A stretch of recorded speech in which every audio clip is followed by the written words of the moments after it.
મારું નામ છે દિવ્યાકાંતભાઈ. હું શ્રી લુવાડ પ્રાથમિક શાળામાં ભણું છું. મારું ધોરણ 5મું છે. મારે તમને એક વાત કહેવાની છે. એ વાતનું નામ રામ, લક્ષ્મણ અને સીતા વનમાં ગયા હતા.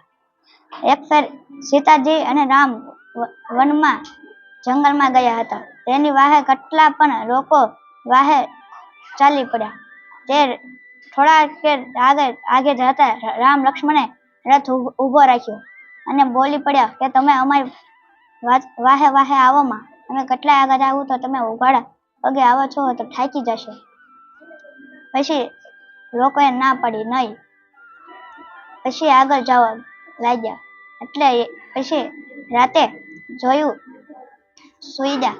પછી રામ લક્ષ્મણ સીતાએ ઊભા થયા અને નાથી ચાલી પડ્યા. અને પછી સવાર પડ્યું અને લોકોએ જોયું કે ભગવાન તો નહોતા અને એ તો પછી જંગલમાં વહી ગયા.